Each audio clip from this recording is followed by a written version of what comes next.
Running up the number, that's a lot of crime. Try to take it from me, must be out your mind. I'm big time, lot of slime. Smoky in the air, that's a lot of pine. Pockets running over with the dollar sign. Try to take it from me, yeah. Big time, big time, big time. Welcome to episode 368 of Fourth and Jawn. I'm Gail Saunders here with Evan Hollywood Hearn and Mr. Dan Skippy, a.k.a. Hollis Thomas. And today we are talking about the 50,000 crazy fans rolling into the Linc. We're talking about some training camp notes and talking about linebackers. You know what? Ev, we was talking earlier, and he didn't really sound that excited about our linebacking core. So it's going to be. No, not you. I'm talking to Gil earlier on the phone. That he wasn't that excited about our linebacking core. There's nothing to really get excited about. But I'll explain I'll explain everything that I want to, and to help you out. It was 55,000 yesterday. 55,000. No, because I was there signing autographs and. For some odd reason, flex. I mean, I was still in the middle of my intro guy, but no, it was no flex, but it was just the triple A. You know, they're supposed to be the people that help you in need. So I'm there signing autographs for them, and it was a scorcher. It was quite the scorcher out there. They'd had the nerve to not have a tent set up to block the sun. So, needless to say, there's probably a bunch of pictures roaming around here of me with just a tank top on and my shades, signing glasses, with a towel on, trying to pat the sweat from my head. It was brutal. But continue your intro. Our deepest apologies. Yeah. Okay. So talk about scorcher. It was a hot day. 50,000 plus fans at the stadium. But before the stadium, there were Eagle fans out there tailgating. Shout out to Evan out here making cheesesteaks in the middle of the hot summer. It was psychedelic. Oh God! Look at him. I was in my Cheech and Chong mode right there. Yeah. Hats off to you, brother, because it was, dude. I was just signing autographs without the heat and with occasional wind blow because they had a thing for the kids trying to grasp prizes and like a little blowy thing. And when they let the kids out, I would get a whisk of air from there. It was like heaven. I was like, oh God. To be honest, I don't know how much. I mean, obviously, aside from the background, I don't know how much Gail has doctored that photo up, but the shirt looks pretty dry. For a big guy like myself, standing over top of a grill, I thought I was going to have a lot more pools of sweat going on. There were some happy campers in the building. This was his first game, Eagles game. His father reached out and said, thank you for all the help today. We got greetings and salutations. You see him in the chat. He showed up for some Bud Light. Good times. Shout out to Conchi Bakery holding us down with the tomato pies. But overall, it was a great day. And I think the energy, starting with the practice, was insane. 50,000 plus. It gets bigger and bigger every year. I know Eagle fans have been there's a lot of Eagle fans that were running through the hallways. I saw the women and children almost getting hurt. It was a crazy scene out there, but I digress. Go ahead. Yeah, no. I mean, it was a great tailgate, man. It was one of those things. I mean, we're kind of turning this into a yearly thing as our kickoff tailgate for this open practice. And it's always fun to get out there, but then like once you're out there, you're sitting there like, damn. I am so thankful that football is played in the fall, because if this was a summer sport and I had to tailgate in this heat every week, man, I would die. But no, it was a fun time. It was great to see everybody again. It felt like, we're right back in it, ready for some football, man. And then we went inside and, we watched the birthday boy throw down. It was a good time.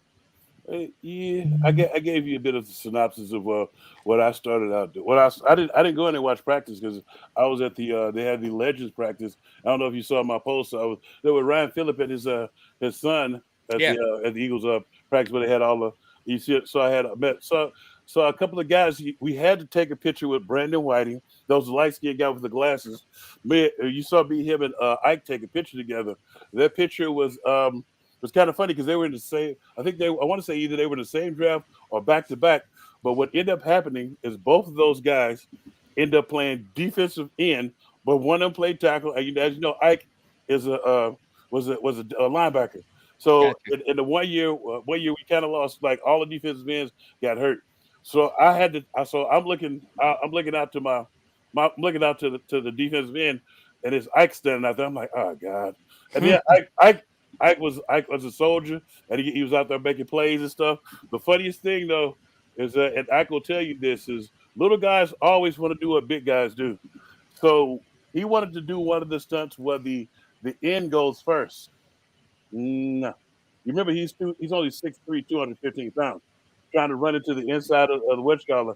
And he's like, come on, let's do it. I was like, no, no. So he did it anyway. And you ever seen one of them scenes where they throw somebody out the club? Yeah. Yeah, that's what it was. Like what's it called from Fresh Prince of That Bel Air? where they throw, Yeah. yeah. But it was like that. But it was great seeing all the fans. Dude, that was almost like a game, that practice, the open practice. Oh yeah. And I was I like, had never seen people get into the second deck like that at an open Third, practice. yeah. it was actually probably the third deck. Third deck, yeah. Yeah. Even like out there in the plaza, I was out there in the plaza. Dude, the plaza was jam packed. But the thing that I enjoyed the most was and we could say something about the one Cowboys fan, but then I just seen a post where one of our fans went to a open Panthers practice, so we can't really say too much about it. So I guess we could just say football is football. Once football gets started, people don't care what they're gonna see, but they're gonna represent their team. And he was down there at Panther Stadium with the Eagles jersey on. But the Cowboy dude, he just came in there. The Cowboy dude had the flag and stuff. You had to know that something was gonna happen. I mean, we had a Giants fan as well on the other opposite side. It's funny, the whole stadium gets in a tizzy after those moments. But when I tell you, the moment they got in a good tizzy is when Jalen Hurts stepped into that stadium. Like I've been there at a lot of open practices over the years, and there was just a level of like just a stoic moment where he just turned around and looked at the crowd, and he didn't have to say anything. I felt like I could get what he was saying. Respect. But the whole crowd was going bananas. Yeah, bananas. You think it's more of a respect thing because the people in the media outside of Philadelphia have been sprinkling the salt and the hate. Like I told him this earlier. I happened to unfortunately click on ESPN, and they had Louis Riddick and two young ladies, bless their heart. They didn't know what the hell they were talking about. They were talking about the the Cowboys can take the NFC. Take it where? Out to lunch? You know, it's like, and they would start talking about Michael Parsons, and then Dak Prescott. They have all the ingredients to do what? To lead the league in interceptions, not including the two in the playoffs. And not only that, you're one of your key cogs, your offensive guard, your best offensive lineman on your team is not in camp. So actually, I would go as far as to say that's their best offensive player. Yeah, and then you had to have Louis Riddick. If you could see his face while they're saying and spewing all of this nonsense, and I say all that to say that Dak and the entire team has been getting disrespected this entire offseason. So I feel like it's one of those things to where hopefully they take it personal and they show up. They got to know that they're going to be the hunted, but they got to know if being the hunted, you can still be the hunter. And kicking them in their teeth and letting them know not today. You're not going to have no celebration today. Not today. And if it was me, the way that they doing stuff, got to rank like 5th and 9th behind bums. Do you know that they're trying to say that Daniel Jones is a top 10 quarterback? On what earth? On what earth? And we listening to the stupidity that comes out of some of these people's mouth, and they often say, "Oh, you bring out your asses that you played." I was like, "But I'm telling the truth. Even though I played, I say what I see and I see what I say."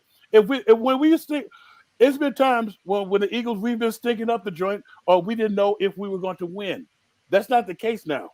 It's like, and I've given other teams. I even given Cowboys kudos when they had a decent. They've had a decent team, but their coaching just sucks. They throw themselves out of every game. I was like, so to have everybody doing what they're doing as far as like where they got Dak ranked and stuff. Not Dak, but I got Jalen. That's bad host. Jalen, and then that just tearing our team apart, man. But most importantly, okay. I mean, Jalen Hurts being ranked number 3 on the NFL's top 100 list, which is a list put together by players. Are we in agreement that that's a fair assessment? I think 3 was a pretty good spot for him. I think thought it's okay, but who's 2 and 1 though? it was Justin Jefferson at 2 and Pat Mahomes at 1. So I could see the argument to be made. I think Justin Jefferson still should have been 3 because he did. It was only 2. It was only 2 teams in the Super Bowl. And I don't care. It's like this. It's like this. When people start talking all that crap about who's got the best team, in the AFC last year, it was the Chiefs. In the NFC, it was the Eagles. If your team, it's not like your team didn't know that there was a playoff game that you were supposed to play in. Y'all didn't win, so you're not better than you. You just got a quarterback that just do 300 yards. Because then by your logic, then the top 44 players should be Eagles and Chiefs only. They should be mostly be. No, that's just not true. I mean, Justin Jefferson's an elite player. He is an elite player, but was he in the Super Bowl? Did he show up? Did he throw 300 yards in the Super Bowl? He didn't do any of those things. But that doesn't make him. Okay. That's what I'm saying. You have to speak in reality. I think you're the one that's out on the reservation, man. Okay, who was the last? What's Justin Jefferson playing on the final Sunday of the NFL season?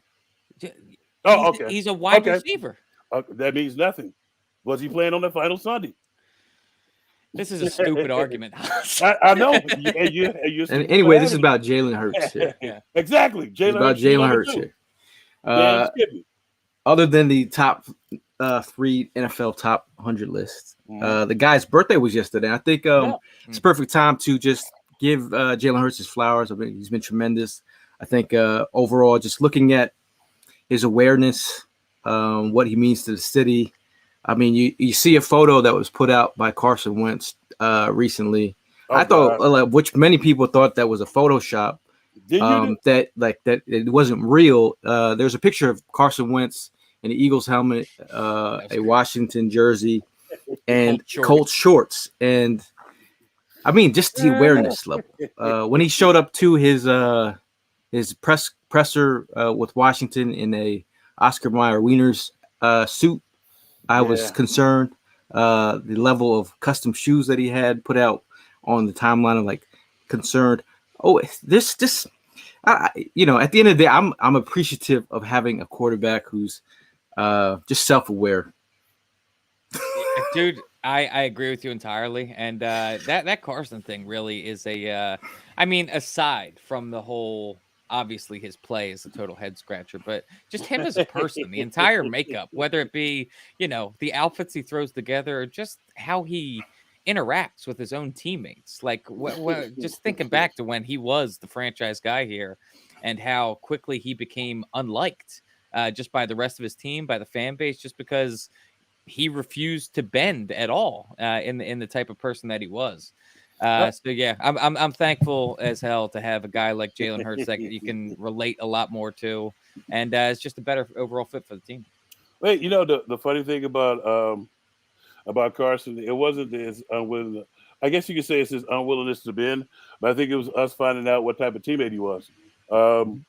It's like he read those colors late, and it's like you always figure out who you have when the chips are down or when it's time to fight. He didn't really, and the funny thing to me is there was really no adversity. They had pretty much handed him the team on the silver platter. It's like even when they brought in Jalen Hurts, I was laughing because I was like, dude, they just gave you $184 million. All they're doing is ensuring you didn't finish last season, and they still paid you. It's like, so that means that they have confidence in you, confidence in your playing stuff. Mm-hmm. It's like, and the way that he handled that was the bitchiest stuff that I've ever seen in my life. I was like, there's no way on God's green earth that you already got a coach fired, and they still want you as their guy, and you still want to leave, and then you go to the other place and stick up the joint. Not only do you stick up the joint, you got that head coach fired too. Yeah, you got not only get the head coach fired, but when you get there, you don't endear yourself because you wait to the last minute to tell them that you're one of the only players that hadn't been vaccinated, and you're in the huddle. It's like, and I was like, now I'm not big on telling people what to do, But in that situation, if you're supposed to be the leader of a team, and you can miss time, and then you know the penalty if you're not vaccinated, and you catch it, you miss more time because you're not vaccinated. Right. So it's like that means you haven't bought in, or you haven't sold out. Put it that way. You're not all in, and it's like for him to be like that and to try to be a leader. It's easy to do that it's easy to not be all in if you're not the leader of the squad because you're the face of the franchise. They're trying to make you the face of the franchise. But if you're not all in, why should anybody else be all in? I got to be honest. I'm ready to close the book on the Carson Thank you. extravaganza. Like Thank you. I'm so beyond Carson. I don't want to ever think about him again. Thank you. That's no more bad thoughts. It's a good scene. It's a good scene out here. Good thoughts. Just a good scene. Talking about the training camp practice on Sunday. Some training camp standouts. I mean, there's a few out there. You over the last couple of weeks, you've heard about Jalen Hurts and his accuracy, and there's he had a conversation with Mike Quick about watching what he loved about Brady and his practice habits and hearing Tom Brady. Jalen Hurts said basically what he loved about his game is that when practicing, the ball never hits the ground. That's something you've heard a lot about Eagles camp right now. The ball is not really hitting the ground that much. He's being very accurate, hitting his guys on target. So that's what I saw right off the bat. To me, I was just like, it's really pitch and catch out there for Jalen Hurts. Yeah, I heard that today was a little bit less productive. I heard he threw a couple picks today. Yeah, you're gonna do that. We your secondary starts to gel together and get. See, the thing is I don't mind picks in practice because you should have like the top, especially when you have a top tier defense in the secondary. We have. I don't mind in practice. Just don't do it in the game. Right. And it's one of those things where he better have some bad days as far as defensively. It's like defensively we need to show up. Defensively we need to show up. Yeah. And it wasn't. And Bob was saying about the vaccine. It wasn't that he did. It wasn't that. It was the way that he presented it to the team, like he got vaccinated. Then they found out he didn't get vaccinated all the way up to the head guy. I was like, I don't have a problem with whatever the hell it is you want to do, but don't act like you're doing something and you're not doing it. That's what it's like. He was fugazi. And now Bob, let's close the book on that. No, but if we're getting back to training camp standouts, training camp, there was one thing that stood out to me. And I was kind of waiting for somebody to catch my eye in that open practice and then just kind of follow them as they go throughout their individual drills. But I saw at one point, I didn't see initially what had caused it, but Sidney Brown had gotten pissed off, man. He was heated about something, and he was playing angry, man. And when I saw that, I was like, oh, I fuck with this. Dude, he missed this one hit that thankfully he did miss it, man, because he would have Nada. Yeah, he would have sent Nada to the ER, bro. He was headhunting. And but I just saw not only his ability to hit, which seems like is pretty good, but his ability to also just follow the ball carrier through through blockers, that type of thing. He's able to close really well. And I think down by the line of scrimmage, I think he's going to be a menace. So go ahead. Did you notice he was playing with the one some too? Yes, yeah. He moved all the way from third string. Yeah. Somebody was asking and he looks jacked, bro. He's got like a freaking 12-pack. Yeah. It's like he's about your size, just ripped up. But see when I brought up his abs during the Senior Bowl, you guys were like, "A dude's ripped." Yeah, he's a ripped dude. Ripped. No, but it was like what? But he's jumped from the third string, being the third string, all the way up to playing and stuff. And we were talking about the one thing that jumped out to me at training camp was Ryan Smith. No, my man, Nolan Ryan. I don't know why I want to call him Ryan. Nolan Ryan. You talking about Nolan Smith? Nolan Ryan, Smith. The old pitcher. Nolan Smith. The intimidator. Nolan. His speed, the speed level, which when he hits the line, I've seen him rush a couple of times. It was like, oh god. And he's given lane and what you call fits because I don't think they've ever been messed with that type of speed coming off the edge. So even with them going against Michael Parsons, it's like I think he's a little bit faster than that, and they've lined him up off the ball too a little bit. That's why I was telling Gail earlier about the defense early on is good. Maybe some trials and tribulations. I think he's going to keep it simple so he can win games. But later on, I think it will get exotic. So what did somebody say? No, I do want to just before we move on, I want to build on your Nolan Smith point, and that that was another guy that did stand out to me as far as just how quickly he jumps off the line. Like his speed is no joke, and we knew that during the combine. I think he ran like a 4.39, was it? 40. So we knew the speed was there, but to see it in person, it really is night and day versus like other guys that get that jump off the line.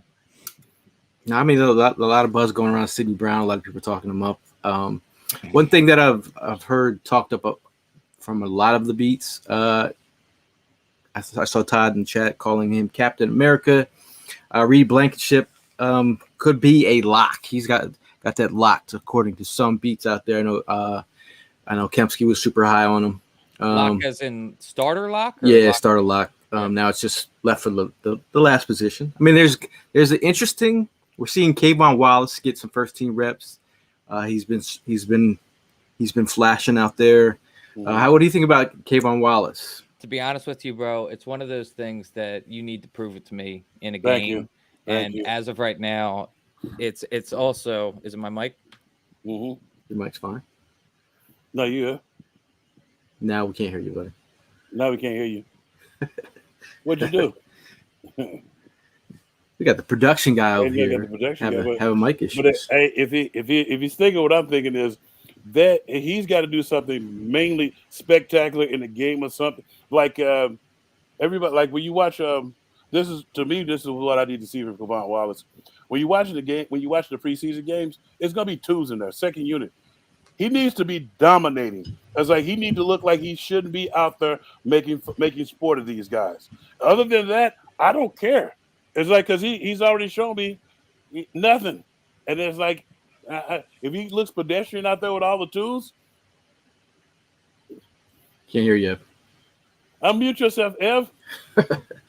No, I mean I think Brown's gonna find his way into a role. I mean I think that's exactly what. Well, so Brown is, but Kayvon Wallace ain't. We talk about Kayvon Wallace, right? Kayvon Wallace. Well, Kayvon Wallace, it's almost at the end of the line for him. I think as far as like being here, if you don't get this is the next defensive coordinator in here, he's going to have some guys. They brought some guys in. They brought in Edmonds, and they brought in the kid Evans out of who also good, and they're on their own mercenary style deal. So I think they're gonna. Just like I told you when they signed the 1-year deals. Good, Ev. Are you here, Ev? I'm here now. Can you hear me? Cool. Yeah, I'll hear you. But now, what was you gonna say about Kayvon? I was going to say that it basically what you said about how he really needs to show out in the preseason. He needs to prove it to me, not in practice. I'm sick of hearing about we saw some flashes of Kayvon in practice, and on top of that, dude, he's another one. Just stay off social media, man. Because every time I see this dude posting, I'm like, it just annoys me because it's like, well, he's a guy that, he wants to pump. I want you to have confidence. I want you to pump yourself up, but you need to, if you've been doing that for years and then you never have lived up to what you talk about, eventually you got to shit or get off the pot, man. You got to prove to me that you are, as good as you say you are. So please just be quiet until you start making some plays. That's basically all I wanted to say. Who's on social media? Kayvon. He been on social media after the donkey? Yeah. Oh God, really? He'll say some things here and there, But speaking on some, it's hard to take that shit serious. if you suck, I'm just saying it's hard to take that serious. It's like it just gives me Jalen Reagor vibes is all. Because Jalen Reagor did the same thing where he would just spout off on Twitter about how he's not getting the respect he deserves. And he doesn't deserve that respect he wants. Yeah, I just work here. Yeah, right now, talking about Kayvon Wallace, he has been in those 3 safety sets this season. Mm-hmm. Those guys that are being worked in there, we got Blankenship, Justin Evans, Kayvon Wallace, and Terrell Edmonds in that package. I think sticking with the secondary, one guy that is kind of getting lost in the shuffle that I didn't think would be is Greedy Williams. because he's not necessarily a 'cause lock they've to been make this team from what it sounds like. yeah, because they've been mentioning the kid that we got as an undrafted free agent last year out of Alabama, Joe, Joe. Josh Yeah, Joe. yeah, they've been saying that he's I've been been saying it. yeah. I've been saying it. Well, not only you. I was hearing that even when I was at practice and stuff. It was like it was some quality coverage out there. Put it that way. So And it was Josh Joe, yeah, Greedy Josh Joe. Williams are the number 2s right now. Okay. But Josh Um, Job has jumped up there. Greedy Williams, they haven't really been. He hasn't really been that steady. You know what I mean? So is Keeley running with the 3s right now? he's been worked in with the 2s and 3s. But a guy that I need to show love to. We all love Nolan Smith in the pre-draft process. The fact that he's out here doing the Lord's work, I think, not only bringing the juice off the field and being that source of energy on the field. He's been. I think him going against Lane Johnson is going to be the best thing for his career. I think he's bringing pressure from both sides. All the beats have noticed the juice off the edge. I think he's just going to help his game elevate. Just if you can beat Lane Johnson on some snaps, it's been hard because he's been holding his own against Brandon Graham, Hassan Reddick, but he's going to teach you some lessons. And think about also the kind of just the culture that we've established here over the past several years. And I'm thinking of the core 4 guys that we have: Lane Johnson, Kelsey, BG, and Cox. Having those guys here to establish what the culture is, and those guys aren't going to be around much longer. But now that we have added in this influx of the Georgia guys, I feel like they're going to kind of take over and dictate the direction in which the culture goes. And I think them having a year or two underneath of these guys, we're going to be in good hands. Wealthy Mind has a question. He says, is the Miles signing more about depth, or is Nakobe the issue? I'll let you go, Tank. I think it's more about depth, and I think it's more about the other linebacker position. And it's the other. It depends on. Sometimes he wants to run 3 or 4 linebackers out there instead of having the defensive end out there. And the more guys that you get put in there that are, I guess you could say, physical and cover guys.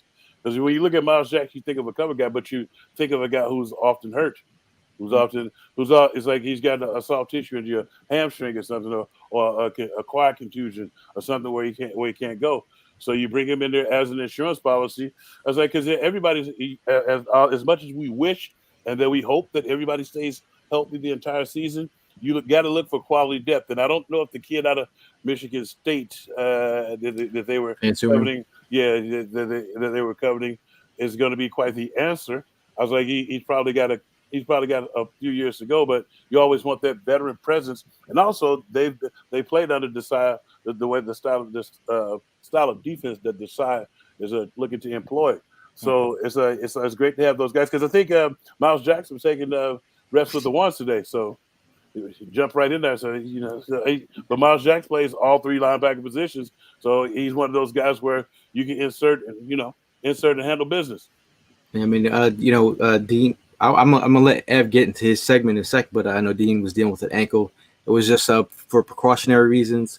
They're not too concerned at all. Right. But Christian Ellis, Sean Bradley got first team reps. Morrow and Van Sumeren got first team reps. And at the time, we had 4 healthy linebackers. So obviously, the acquisition of Miles Jack, Zach Cunningham, both on 1-year deals, $2.5 million. We also had to send Davion Taylor out of the nest, and then we also brought back Josh Andrews, who's also moved up to the second team center. Brett Toth has been moved back, and there was notes out there that Marcus Mariota has looked better since the snaps have changed. That's been an issue. I'm also interested. Did you guys at the open practice happen to catch anything from Christian Ellis? My eyes were kind of focused elsewhere, but that was a guy that I really wanted to, because I've heard so much hype about him this entire training camp process, and I wanted to kind of catch a glimpse of him. I just didn't see him. Well, I seen him when he played during the season. When we got him at the end of the season, I was happy that when they got him to play those special teams, and I already knew that he could play linebacker, but we needed him for special teams, and now it'll be interesting to see if he could actually take that next step, because I think that's wherever he was, I think that was his next step of starting to get some actual playing reps. So I've seen what he can do, It's just like, can he put it together enough of it together? See, the thing is when we're watching them, I don't just like to see flashes of people making plays. You got to build some consistency. You got to be in there and be making plays. Be a part of all the time. Be a cause all the time. Yeah. It's like you can't. It's like if you go in there. That's the only difference between a starter and a backup is consistency. Like a starter he can have good games, like 5-6 games in a row. Then he may have a little bit of off game, but then he battles back. A backup, he may have one good game in a row, and then you looking on Tuesday to see about replacing his ass or getting them some help or something. So that's the difference. It's like you got to when the guys build up some consistency with playing. That's the one thing that I need to see from Chris. Yeah. I saw he came up with a play on Boston Scott. He came up for a run blitz there. Now, Pete Nathan hyped up about Miles Jack. If you go through any of my social medias, basically on Twitter, you'll see me talking about Miles Jack for almost about 5 years now. But recently in March of last year about bringing Miles Jack to the nest. Now he's here. So obviously I don't think he's the same player as he once was, but I think from an athleticism standpoint and just a guy that you can rely on. He's been there, done that.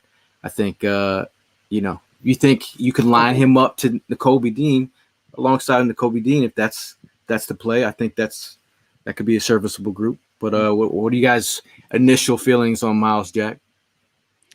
I think it's one of those things that we're gonna have to see how he fits into the offense. As it sits right now, I think he's just a depth guy, and I don't think he'll end up being the starter. Dependent on how long this Nakobe ankle thing kind of gets stretched out. But yeah, I think he's a quality depth signing, man. I think for a position that we definitely needed some depth in, Howie went and filled that void. Well, Miles Jack. It's kind of funny that you mentioned him. It's like the one part that I don't like is the often hurt part. But I think lining him up next to him, especially like I was telling you on the 1-year deal, it'll be one of those things where you would hope that he can stay healthy the whole season. But that's why you add the depth in general, because you get the guys on the 1-year deal. They're on a mercenary type thing, a mercenary type deal, because they want to deal next year. So, we'll see. His past 4 seasons, he's had 66 tackles, 4 tackles for loss, a 0.5 half a sack, 4 pass breakups. This is 2019, 11 games played. 2020, 14 games played, 118 tackles, 18 tackles for loss, 1 sack, 5 pass breakups. 2021 stats, 108 tackles, 3 tackles for loss, no sacks, no pass breakups. And in 2022, 15 games played, 104 tackles, 3 tackles for loss, 0 sacks, but 3 pass breakups. Yeah, I mean, and I'm looking at too his draft profile of when he came out in what was it, 2016? Yeah. I mean, considering how they rated him, he's definitely not living up to his expectations. The funny thing about him, actually, my agent was actually his agent. Oh, really? Yeah. The funny thing about him is he played fullback as well and tailback coming out of college, and I think he only played linebacker for like that 1 season. Yeah, he was kind of like Julius Peppers, wasn't he? Where he was kind of like multiple positions all over the field. A little bit, but he actually, I saw some. I was like, he was a good running back. But it was like when you look at it, it's I think did he go in the 2nd round? Who's this, Miles? Yeah, Miles Jack. Did he go in the 2nd round? Mm-hmm. Yeah, I thought so. It's like he went in the 2nd round. I think they was touting him as a 1st rounder, but he went to the 2nd round. But it was due to his athleticism and what they thought that he could do. Now, once you get to the NFL, your athleticism means about as much as a bucket of warm hamster vomit, because everybody's athletic here. It's like it's what you could do up top. How sick was that hamster? It filled up an entire bucket, man. I don't know what hamsters you hanging out with. I say about a bucket of, it's a bunch of hamsters. This guy.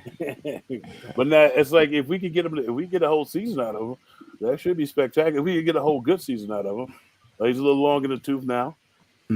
I say same with Zach Cunningham as well. Also a 2nd round pick, 2019, 16 games played with 142 tackles, 10 tackles for loss, 2 sacks, 2 pass breakups. 2020, 164 tackles, 8 tackles for loss, 3 sacks, 2 pass breakups. 2021, 14 games played, 93 tackles, 70 tackles for loss, 0 sacks, but 3 pass breakups. 2022, 24 tackles, 0 tackles for loss, 0 sacks, 1 pass breakup, 6 games played. He was dismissed. Was he dismissed from the? That was actually from the dismissed early from the Houston. Oh, okay. For like a I don't know what kind of issue it was, but it was interesting that he was dismissed. I wonder. It's like you butted out a bunch of production, but but can I mean, everything left though? For what we lost in Kaiser White in a coverage linebacker, I think Miles Jack, can help with that area. Is this what was it? Is this more of a these signings between Miles Jack and Zach Cunningham? Would this be more of a Stephen Tulloch signing, or a or closer to a Kaiser White type of move? I think the Miles Jack is closer to Kaiser White. The Tulloch, I think the second one is more of a Tulloch because he got dismissed for something. It's like when you read off Miles Jack stats, there wasn't a lull in the action where he got dismissed from a team. So it's just like the other guy, he had tremendous production, but then all of a sudden you just unceremoniously get dismissed from a team. I wonder what the hell is up with that. And then you lasted till now. Bob Downey saying that Terrell Edmonds is going to be the cover linebacker. Book it. All right. Well, they have been having him down in the box a little bit, and I was telling him earlier about the Buffalo package to where they teach one of the safeties what one of the linebackers do. Pete, this is kind of out of pocket, bro. TJ Edwards went All-Pro last year. How could you say he's an upgrade over an All-Pro? Who? He's saying that Miles Jack and Zach Cunningham are upgrades over TJ Edwards and Kaiser White. I disagree entirely, personally. You sound offended, Evan.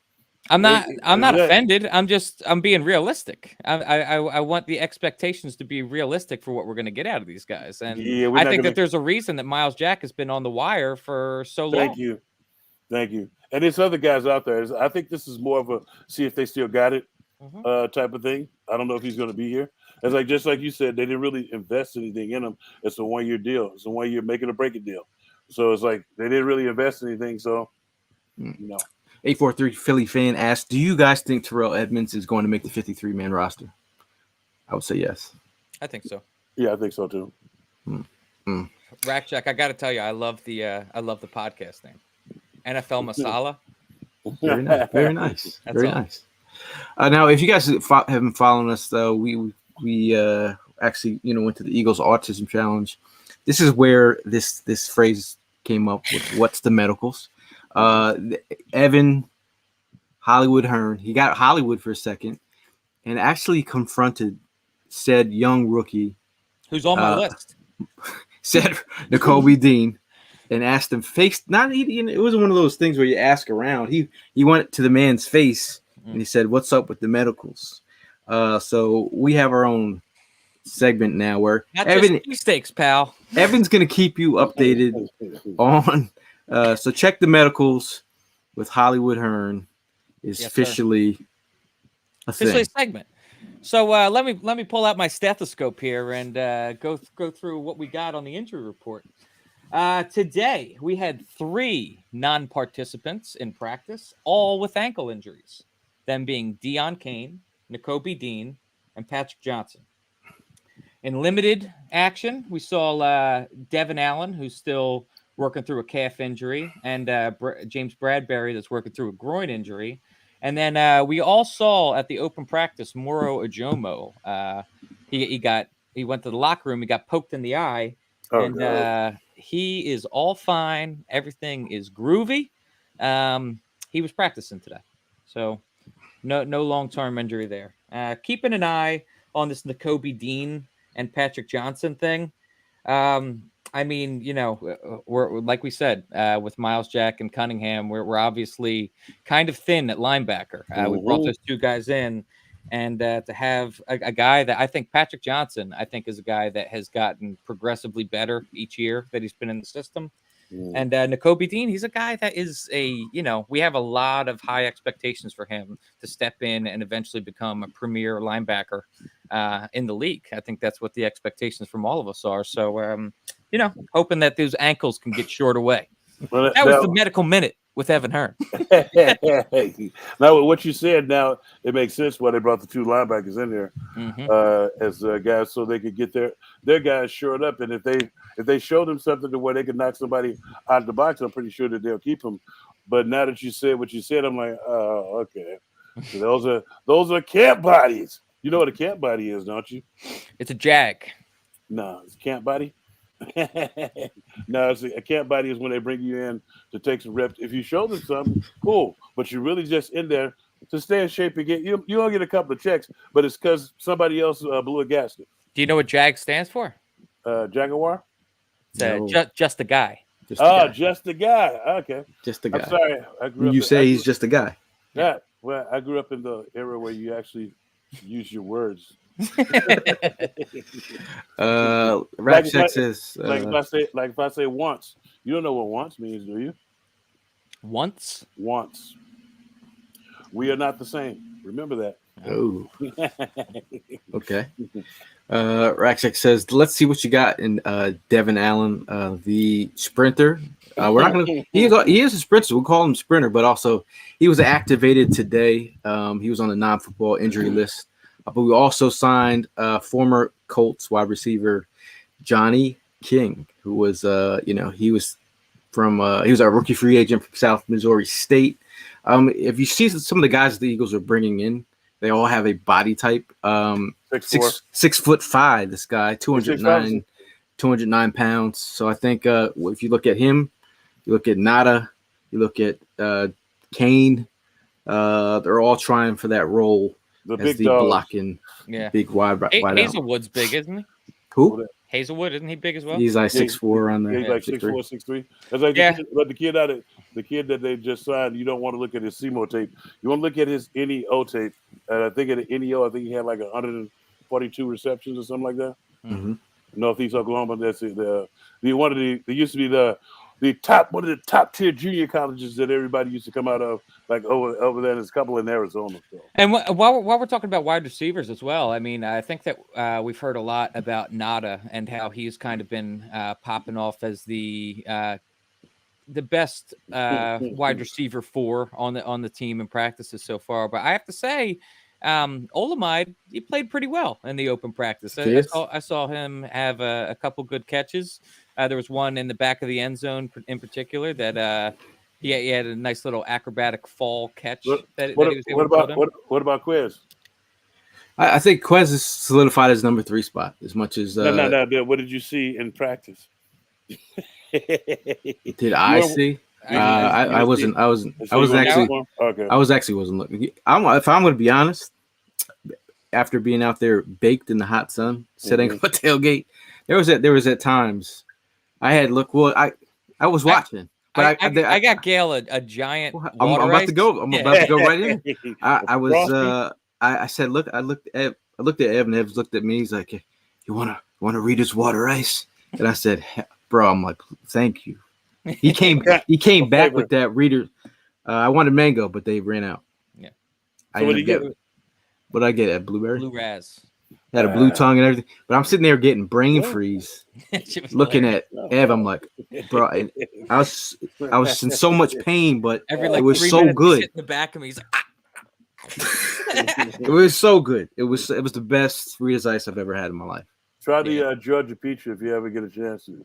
It was all about, dude. We were dying in that heat, and that water ice just, I feel like it brought our body temperature down like 20 degrees. It was great. Ooh. Chris Dropkins. Oh God. Oh.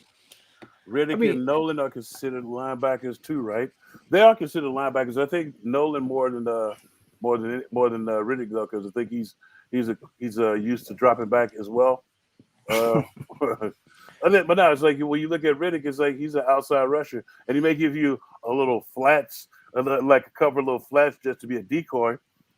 But do you really want your best pass rusher dropping in the coverage? No.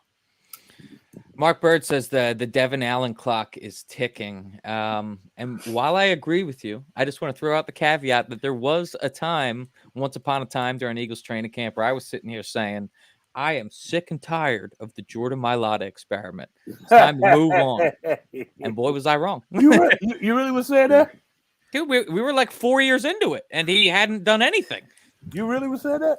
Yeah, like 4 years in when he hadn't played. I went with y'all, so I was like, I couldn't tell you what I've seen, and the progress. It was like, and I didn't have that. Only reason that I didn't have that mindset is because I've seen some practice stuff, and I've seen him working with Trey. Not only that, it's like seeing Steve. I don't know if you remember the kid Steve Neal. He was an All-Pro for the New England Patriots, and I may have told you guys this before, but he never played a single down of college football. He was a wrestler. We had him on our team, on our practice squad. They had him at D-line at first, running practice stuff. Then they had him at offensive line practice stuff. The next week, Steve was gone. The New England Patriots had got him, made him into a guard. He was an all-pro guard, won like three of their Super Bowls with him. I was like, son of a bunion. So, you never know. When you have a big athletic guy and they've never played football before, it's kind of easy to teach them, especially if they're willing to learn. So I'm kind of like with you on the Devin Allen thing. The clock is still ticking. 100%. But I think that like right now what they did for him so far as bringing him in on the PUP list and then just like activating him now and giving him an opportunity. This is his shot. He's got this is a good shot, and he need to show him something to where they'll keep him in some kind of capacity. My thing about it's about finding someone they can develop, but at the end of the day, I don't even think it's I don't think he's in the equation. Obviously he showed out on a last year in preseason. I think they're just developing him. If they can get something out of him, fine. But at the end of the day, I think I know who our five are already at the moment.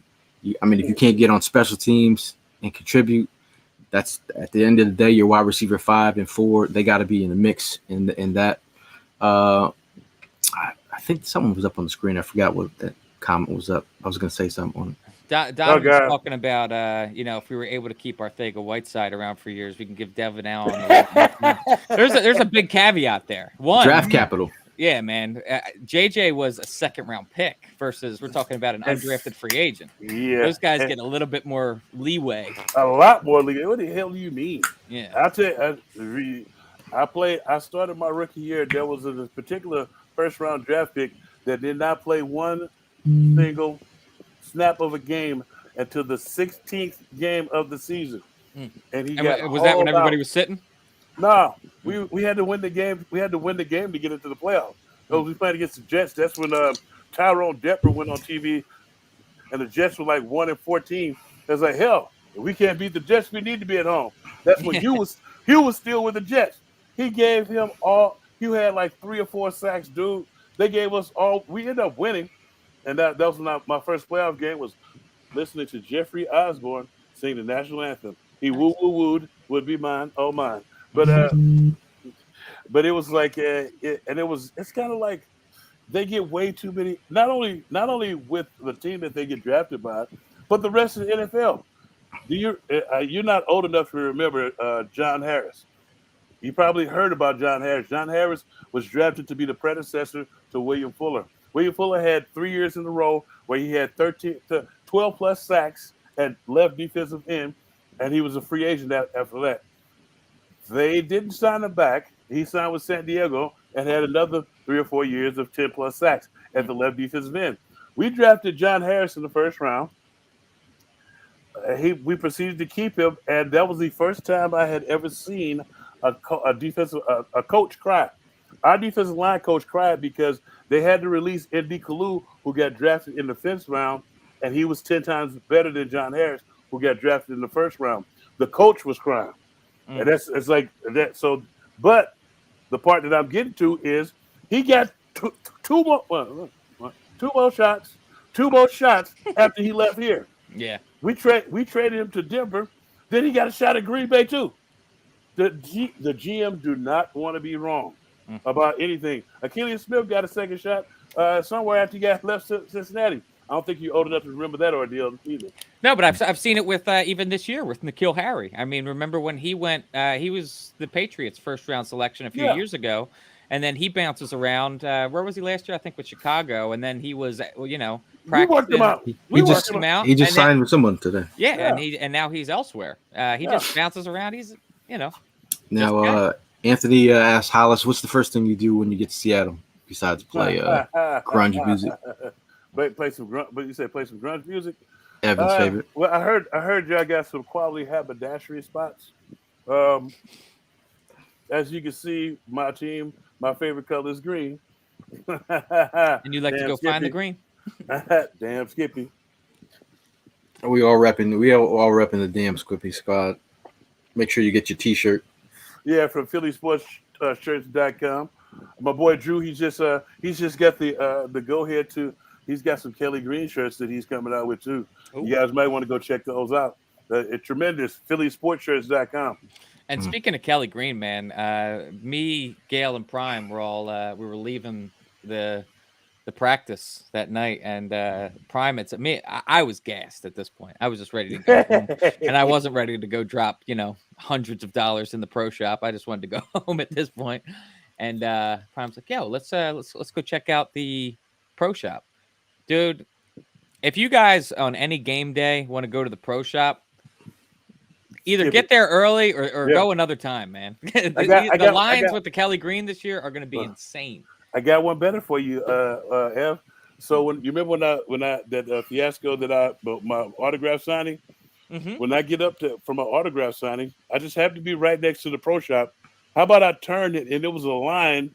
You know the line like you go through security check, like you go through security check. Yeah. At the airport. Yep. I was like, and I turned and I was like, oh God. And he was like, there was security there, and they was only letting a couple of people in at a time as they was coming in and out. And the line didn't stop. I had to go this way, then this way to go around the line. I was like, damn. Yo, Hollis was out there looking like a melted. Yeah, I look like Frosty the Snowman. It was like when they took him inside the museum. If I knew you was over there, I would have swung over there. But I didn't say anything. I didn't really say. I didn't know where I was going to be at. They gave it to I'm often the Eagles wingman when it comes to like events like this when somebody doesn't show up, when somebody gives their word but they renege on it. And he was like, "Hey Tank, I'm your wingman. I'm your wingman. So buy me a beer. That's why I'm here. Mighty Wingman. No, Junior Zach, but what the heck, Mighty Wingman." No, Anthony wants to know if you copped the Kelly Green jersey. I gotta know, man. Like, do you wear jerseys other than your own? Nah, you know what? I wear jerseys from. I already had a Kelly Green jersey. I already got a Harold Carmichael Kelly Green jersey. Okay. It's like so. I wear jerseys from when I grew up, and I was watching people. I wear, and then I do wear my own. No modern day jerseys you don't have? No, I'm actually going to get mine in Kelly Green with the and the only way that you'll know that it's authentic because they will not print your jersey with H. Thomas on it because that's how I had it on the back of my jersey when I played. So the only way you can get those is if you come to the wax. But I already got mine. I'm already ordered the 7/8 in Kelly Green because I'm an ultimate Kelly Green, and you know what the funniest crap was? Those yellow and blue jerseys. Oh, they're hideous. Yeah, but they look so sexy in the 7/8 on them. So I'm actually in the midst of working that deal and working my jelly to get those. But like I got a Mean Joe Green. I have Barry Sanders. I have Gail Sayers. I have Walter Gail's Payton. named after. Yeah, Walter Payton. I've got both of those. I got Joe Montana. I got Terry Bradshaw. I got Concrete Charlie. I got Concrete Charlie's when I met Concrete Charlie a long time. Actually, when I was still playing, and I didn't even know who he was. And me and him became cool. And it's like every time they had like one of the little alumni get-togethers, I would always talk to him. He's like one of the coolest people in the world to talk to, man. It was like when he kicked, it was kind of rough when he kicked the bucket because I had literally just saw him. And it's like, man, you think yeah. Now, Robert M. asks, how is Reed getting all this praise off of one interception and a few tackles last year? And how is Kayvon Wallace getting reps over Brown? Brown is going to be. And it feels like a Reed diss right there. I'm not gonna lie. Yeah, I mean, look, the guy was UDFA. You don't make as a UDFA make this much noise. I mean, he's obviously doing the right things in practice. When you look at him diagnose the run and make a beam like a protractor, direct line. There's no missteps when he comes up and run support. Obviously, I'd like to see him improve in coverage, but obviously, Reed. Beats are saying he's locked in right now. So I mean, the way I look at it, man, is that like you're saying, how is Reed getting all this praise off of one interception and a few tackles last year? How many interceptions did Kayvon got? That's what I was going to get at. Is that Reed started 4 games so far in his entire Eagles career. He has a pick, he has those tackles you're talking about, and he has at least 2 plays that I can think about that I was like, damn, that was a really good play off the top of my head from last year. Versus Kayvon Wallace, who's been here for 3 years, and what the hell's he done? No, got drafted. The thing that you're missing is he got drafted. If you knew what it took for Reed to even get on the damn field, to even get any looks, you had to kick ass on the third. You had to kick the third string's ass, and then you have to kick the second string's ass for you to even get up there. You have to make it undeniable for the coach. Yeah, be like, there's no reason we can't play him. Not only that, it's like the thing is like I don't think people understand is, and you said this earlier about draft picks getting more chances. It's like when you come in as undrafted, you have to be fully polished. And when I say fully polished, like nobody on this level taught me how to dissect a zone block. Nobody taught me how to defeat an influence trap or a wham play. I learned all that stuff in college, and I was fortunate enough to have some quality coaches. And the nose guard, the head coach was coaching me at nose guard, which was now that I look at it was imperative to my career. Because he taught me all the little integral parts of just playing nose guard in general. Take all the other stuff out, just nose guard in general, and what to look for, and how to break schemes down. And the one thing, if I can say anything, from my boy Frank Roy said, he said your big ass has the ability. This is in high school. Your big ass has the ability to play on Sundays. He said that what you need to develop is killer instinct, because they called me a teddy bear. Because I was giant, they say, and you have to run sideline to sideline, 20 to 20. It's like if you don't have that type of hustle, you will make it. And it's helped me the entire time. But that's the one thing you have to look at with Reed doing what he do as an undrafted free agent. And Kayvon Wallace, you know that they thrusted him in there right away. And I never told you guys this. You know how they have scout team and practice squad? Like the rookies, we're supposed to do practice squad. So we did, myself and Dawkins, we did practice squad one day. One day. Because practice squad, they tell you don't go over there and be a dummy. You're supposed to get work too. So me and Dawkins was over there destroying stuff. And we were never asked to play practice squad again. So that's how you get out of that. But I did take it somewhere else. But Reed is not, no, he's not Ed Reed. No, well, then the beat writers were saying that he had the play of the day today. Right. He had a diving interception, and he's the one safety that has been predominantly taking all first team reps, while the other guys have been worked in. So again, like as a UDFA, Hollis will tell you, you got to do tremendous things to even be considered. I think he could be a legitimate starting free safety on this team, man. I think he's got ball hawk abilities. I think he's good at watching the quarterback's eyes and anticipating where the ball is going to go. So that's all the kinds of things you look for in a free safety, man. If he can turn the ball over a few times this year for us, I don't think anybody's going to be complaining about Reed Blankenship. You got one too many A's right there. That was all the triple A's. No, it's just AA that sponsors it. No, that was AAA, not Alcohol's Anonymous. AAA. I'm kidding. Now, I know a lot of people out there. You know, I've been getting people jerseys when I can.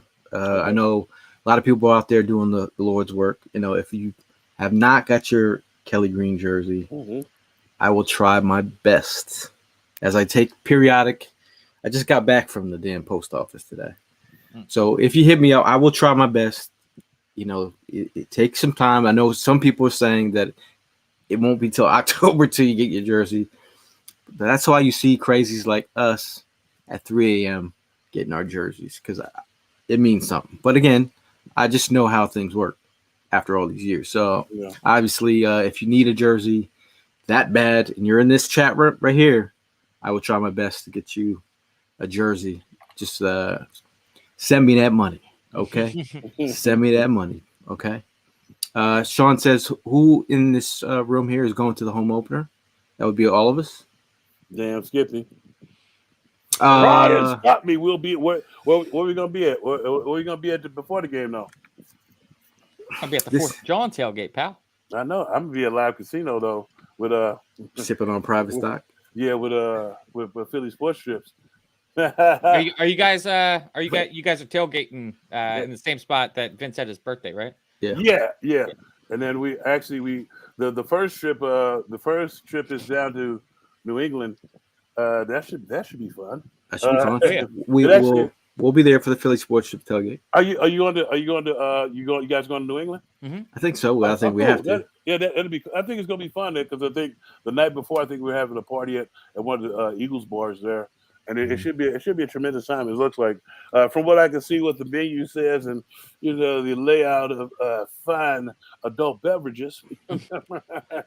Damn, Skippy. I gotta say too, like the one thing I'm kind of looking forward to, and it is coming off of the heels of this open practice, dude. I was sweating my ass off at that open practice, and I know that these tailgates that we throw earlier in the season, all tend to be hot as hell. Right. Hopefully, up in New England, we got some reasonable temperatures going for week one. That'd be nice. That'd be 70-degree day or something. People were laughing at me because I had long sleeves on yesterday. I was laughing at you.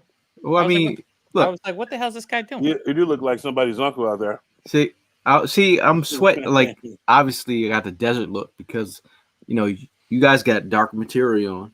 I'm trying to stay. Cool, I mean, dude, I was in the cotton shirt, so I was not.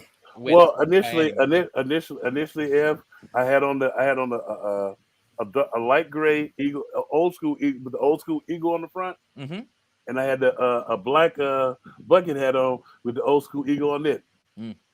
Came up out the gray shirt did nothing for me. I came up out there, so I was like, so this is how AAA treated me. It's like it was a bunch of, and I should have known better because it was a team. I looked at, I was like, you guys have never done this before. They sent some newbies over here. So they was like, yeah, this is our first time. No tent set up. It was 80+ degrees outside with the barometric pressure steadily rising, and the dew point was holding steady at 78. So I was like, okay. So then they didn't have a table set up to sign autographs. They was like, we're just giving out pictures. I was like, these people don't want no damn pictures. They want autographs. So then I had to take their table and get me a chair. And guess who was sitting in the chair, the only chair that they supposedly had? The security guard. She was sitting over there like this. I was like, really? Napping? Yeah, chilling. I was like, you're supposed to be security. They's like, well, I was like, what? You don't want to tell her to get her ass up and do her job? Come on. So then I'm sitting there signing autographs. So you would think as they see the sweat pouring off my head, because I've taken off my bucket hat because I've sweated it out. And everybody's like, man, it's hot out here. Here, sign this. Okay. Sorry about the sweat on you. So then I have 15 minutes left in my interview. And they bring me a tent then. Afterwards. Hey, and so then I'm with a newbie that's taking care. That's my handler, so she doesn't know to cut the line off when there's 5 minutes left. So now I look like a jerk walking away from a line full of people. At 6:35, I was only supposed to be there till 6:30. Well, I mean, the positive is that's the handler's job to relay that information. I'm sure they're talking shit on you today. Well, now the people, because the people they saw, they was like, man, it is hot out here. I took a bunch of pictures and stuff. It was pretty cool though. The fans were they were understanding, and it was like nobody was obnoxious or anything. It was great. What's your guys' favorite spot to sit in the stadium to watch a game? Right where we're at now. On the sideline. Ooh, flex. I'm on gonna the go. sideline, right on the end bench, where I was. I'm gonna go seat 131, row 12. That's where. Shout out to see. If I wasn't buying a house, it'd be a different story. But offered season tickets. I could. So I was like, Prime. I know Prime would do something with these tickets right now. So Prime is a season ticket holder this year. He's so Prime is proud of And anything moving Eagles. forward, he's got the license. But as a season ticket holder, he can now flex. But I think that with the seats we're watching, it's almost like watching all 22. So you can get to see the plays. Wow. I can call things out. Feel like I'm doing something out there. I kind of have two flexes. One is the owner's box. The other is up there with Merle Reese while he's calling the game. When I threw the question out there, here. when I threw the question out there, it was like realistic places that other people could get to. Oh, you didn't tell me. I didn't add that caviat. That's my bad. That's my bad. Deepest apologies. This is delicious, by the way. I know you in there with him farting up a storm up there with Merrill over there. No, it'd be Merle quick in there. And then like a hot box up in there. No, it's actually smells something rotten in here, Hollis. The window's open. Anthony says he's seen Hollis five times, never got an autograph.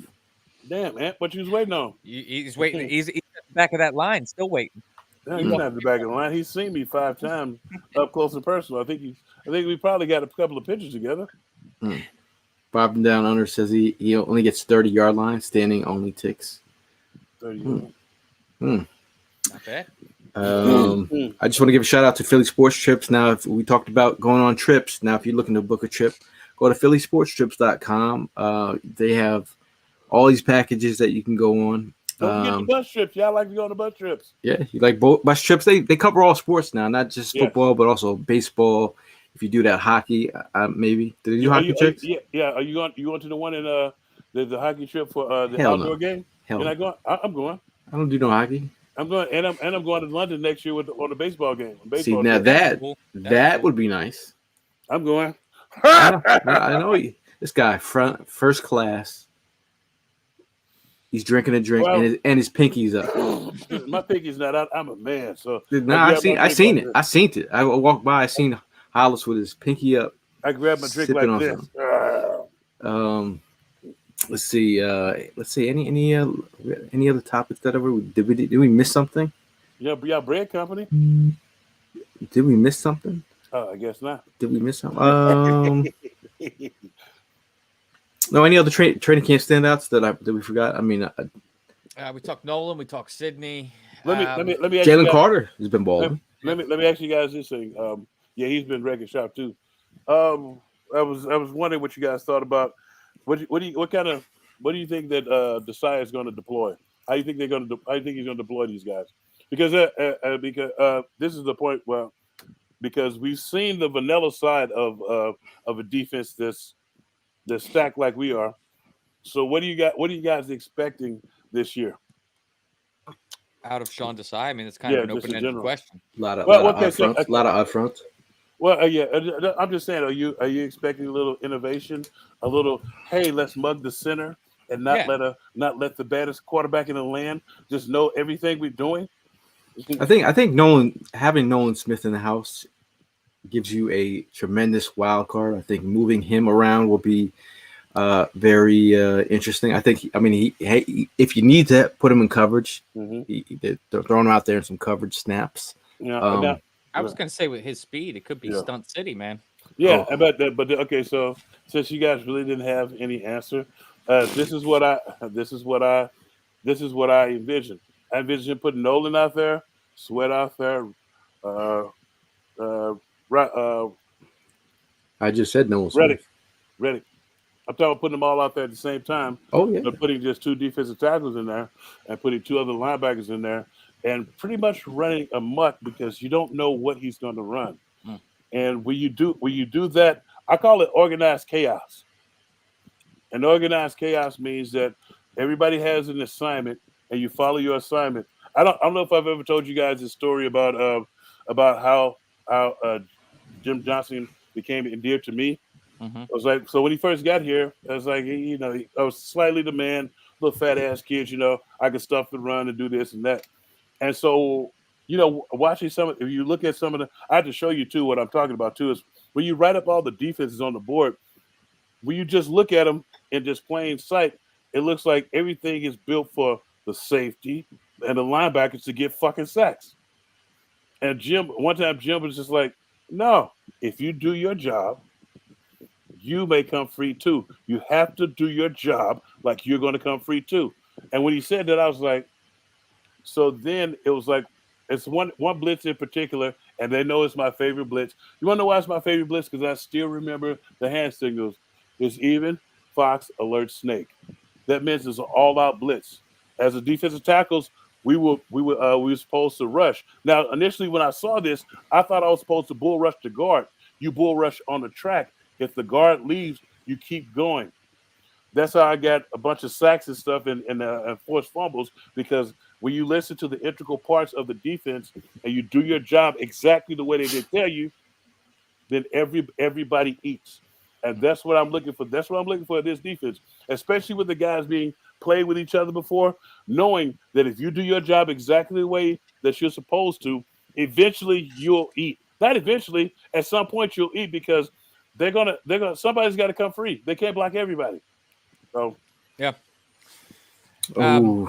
Tim brings up an interesting question.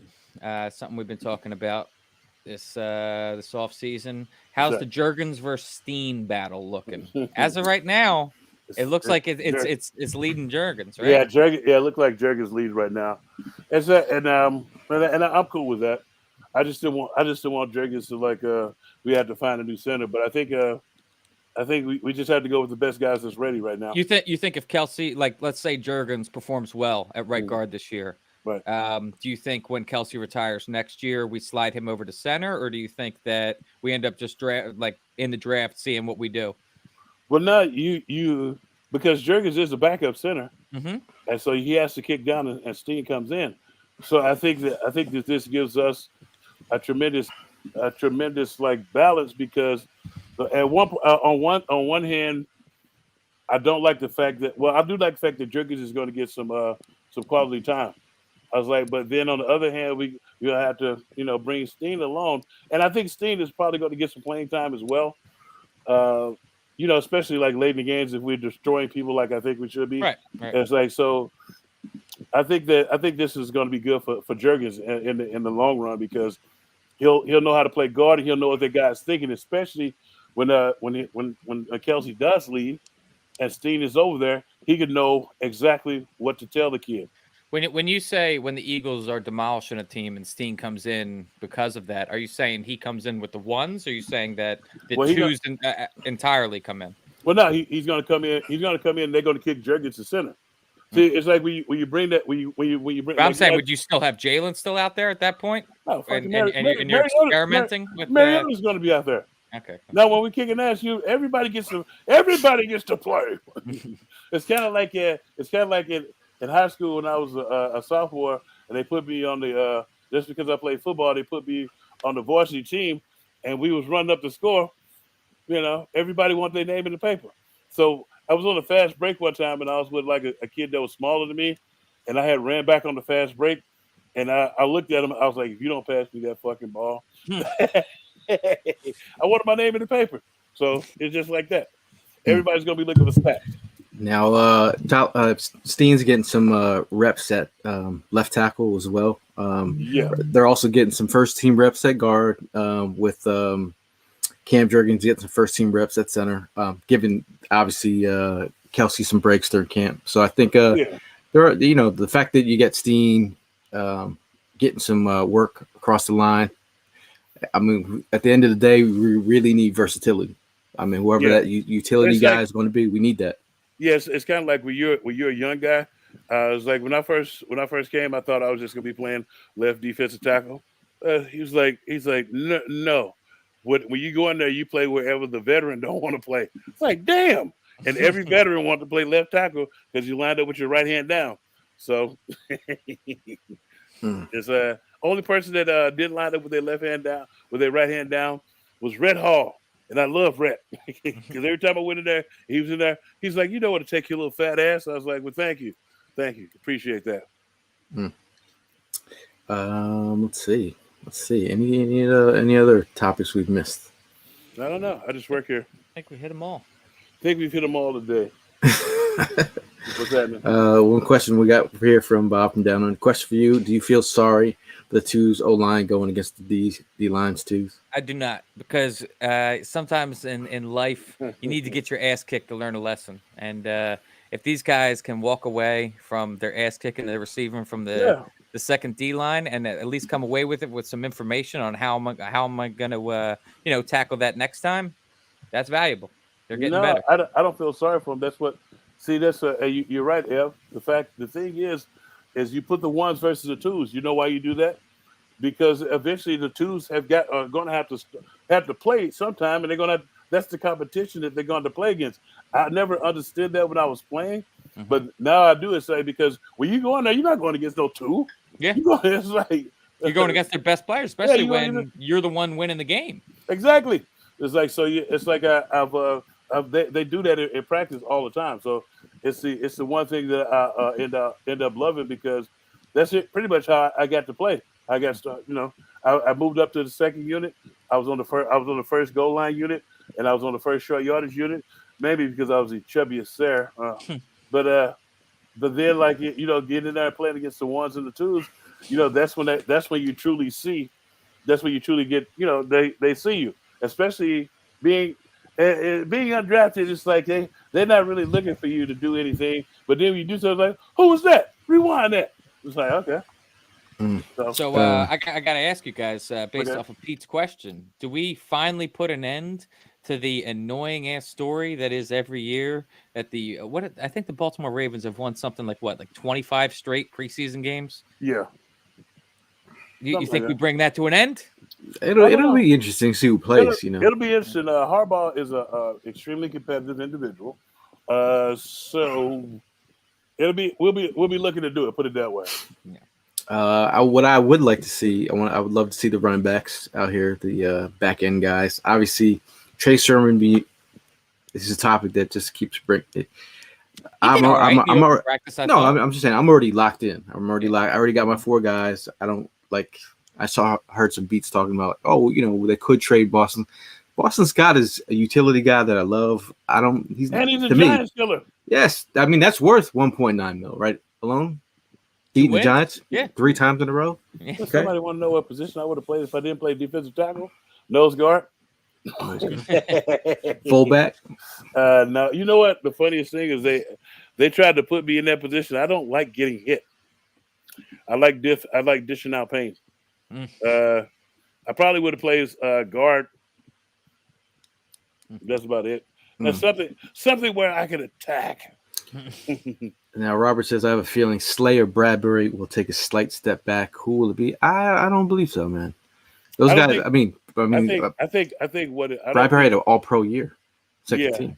And Rob, the one thing that I think that both of those guys have learned to do is like, and once you get to a certain point in your career as a pro, you learn what to do and what not to do.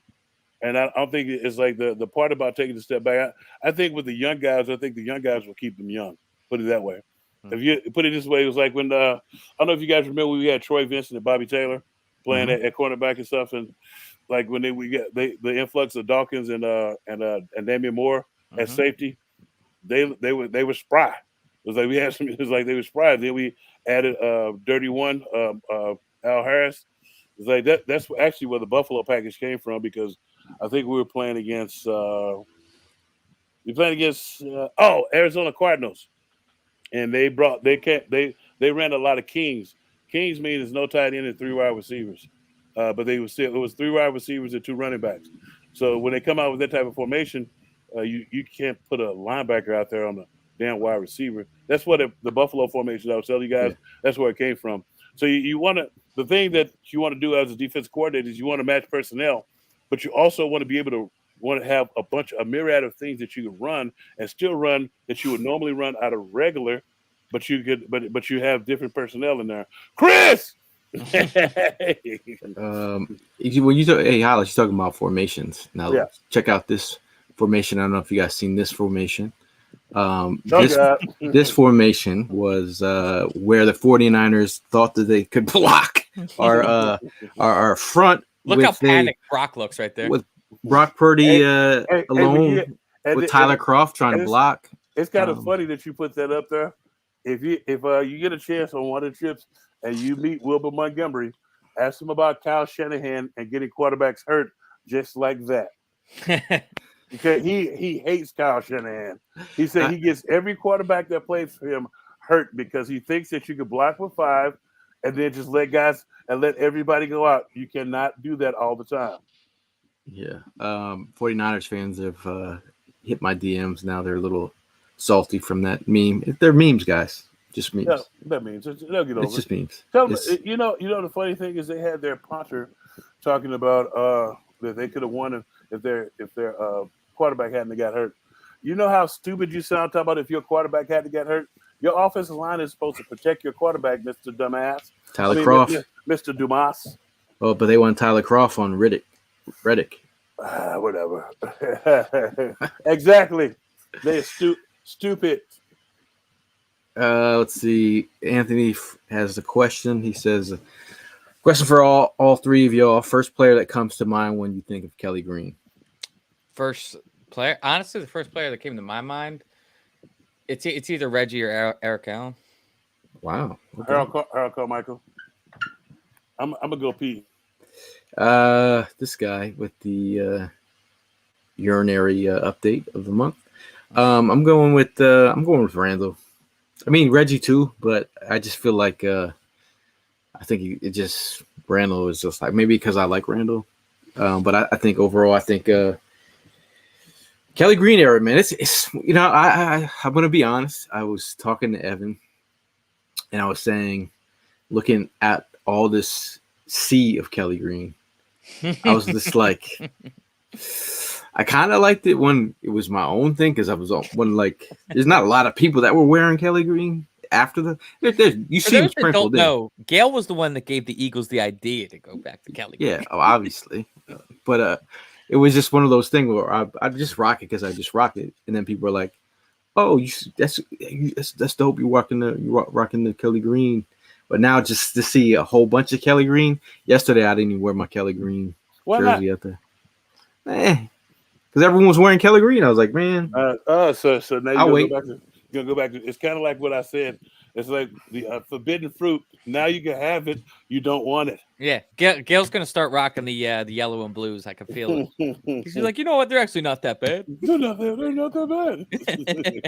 You know what would be sweet though? He's got a Steagles jersey. No, you know the ones that they had in like the late 70s, early 80s. Were they the ones that the Vic era wore? Like in 2010, was that those ones? I don't know. The ones with the 2 stripes. Yeah. That's all before me. Now, Anthony asks a question here, which is something that we get in our DMs about is 4th and Jawn still drinking. Of course, it's still drinking Bud Light at our tailgates. We're talking about a brand that has backed us since we started. Like all these other people that have issues are the same people who don't show up to a tailgate empty-handed, who aren't providing anything. So shout out to Bud Light for hooking y'all up at a tailgate for the last 7 years. So, but not me. I'm saying I'm a silver bullet. No. I've always been Michelob Ultra and Miller Lite. I mean, we were talking about Bud Light. We're talking about Bud Light. Over here. Yeah. Well, put them in the bathroom. But again, like I said, the amount of hate that we get in our DMs for such a thing, sponsor, it's kind of silly. It's kind of stupid. And I'm gonna say that twice over again. Yeah, and just to really pound it home, if you're commenting and talking how you're not coming to the tailgate because we're serving Bud Light, we don't care. We don't care. We're providing free beer and food and free entertainment, and we just want to have a good time, and we don't want to be, caught up in political riffraff. Bro, at the end of the day, we had a good time, man. Yeah. We had a good time. It's I just never really been a Bud Light guy, but it's a We got it, man. We're just trying to talk about sponsors, man. I know it's a quality, but I was gonna say it's a quality beer. It's diverse and stuff. I'm only fucking with you. That was my evil laugh. Yeah, Puga says, birds. imagine complaining about free beer. I know. Yeah. But at the end of the day, man, appreciate you guys. I also appreciate Conchak and Bakery. Shout out to Tina and the family. 50 years of awesomeness. Those tomato pies, they were killing them. They were killing them out there. It's always funny when you go to wherever tailgates, we get randos from all over the country that come in, sometimes even world. Never had a tomato pie before, and they eat it, and then they come back and they're like, "That was really good." That was really good. I think a lot of people get thrown off by the no cheese, man. There's a lot of people. I think they think the cheese is the most important part of the pizza, but to me it's a different sauce. It is a different sauce. I'm sorry, House, that the middle of my sentence interrupted the beginning of yours. Go ahead. Well, no, Ev, I was just going to agree with you, but I've had the tomato pie before, and it was better than I expected. See, like to say it's better. To say it was better than I expected. I expected to taste like hammer shit, but it was pretty tasty, and I eat it more than I care to mention. You got all the positive things to say about our sponsors.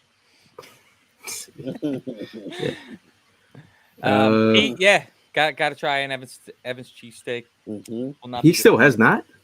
Yeah, that's kind of surprising to me. No, Has Pete came to a tailgate? I don't know. No, but I mean, this is what you look like when you try one. But hold on. Ev makes one hell of a cheeseburger as well. I don't know if you guys. I didn't get the cheesesteak, but the cheeseburger. I was almost ready to give him a pack of ground chuck and to say, "Hey man, could you just cook these for me, like you know?"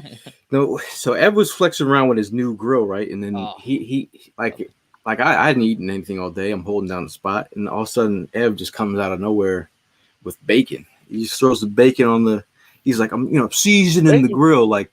So he's like seasoning the grill up before the cheesesteak. So the cheesesteaks had a little bacon flavor to it as well. You just brought a tear to my eye because my dad rest his soul. He was the chef, and when I on these slim times when he in the summertime when I would go in, I was a dishwasher and his prep cook.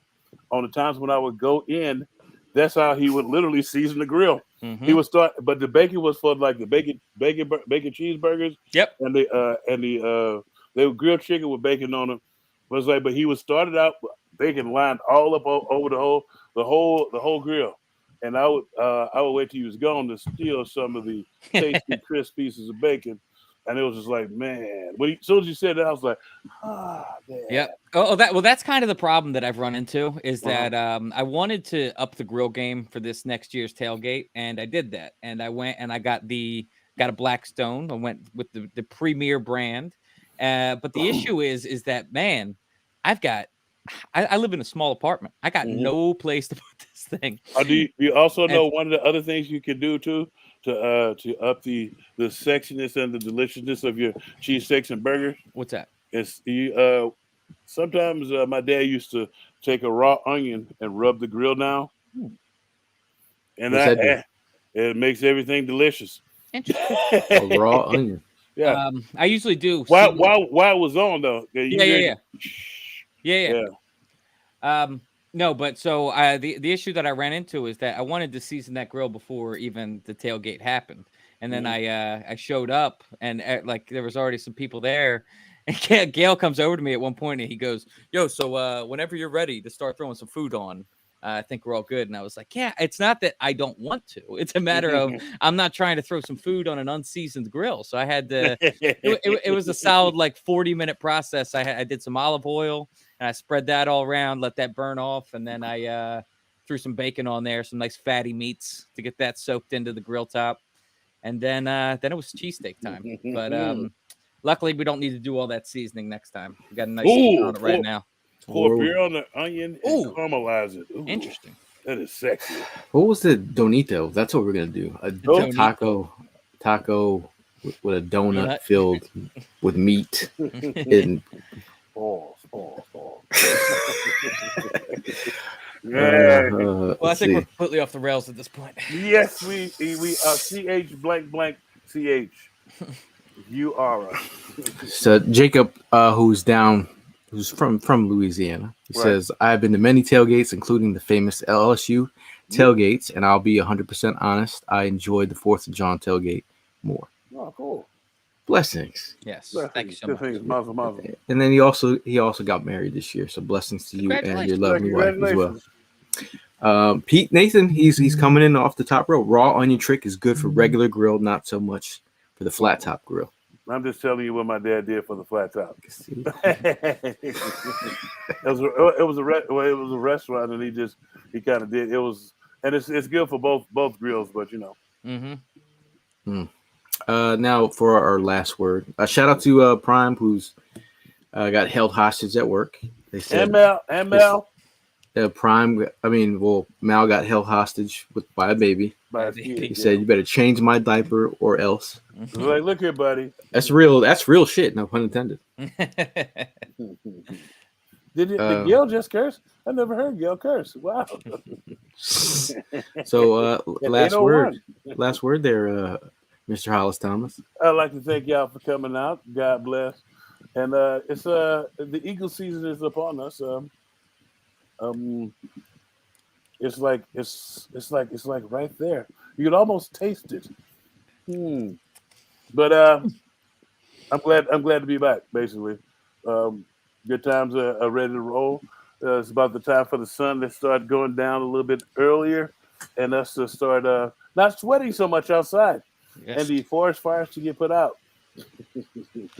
Absolutely. Go birds. Go birds. Hollis, I gotta say, I love the green lit beard tonight. Oh, thank you. It's a nice little hue going on in your beard right now.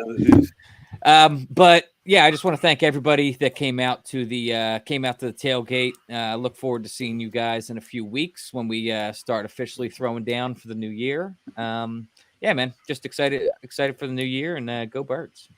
So appreciate everyone who stopped by the tailgate before the practice, man. Again, like all the other people the crazies out there, whether it was the Jersey, Kelly Green pickup, just to see the crazy Eagle fans, that gets me going, because I'm like, you meet people and you're like, bro, you like the Eagles just as much as I do, or you're as crazy as I am about the Eagles.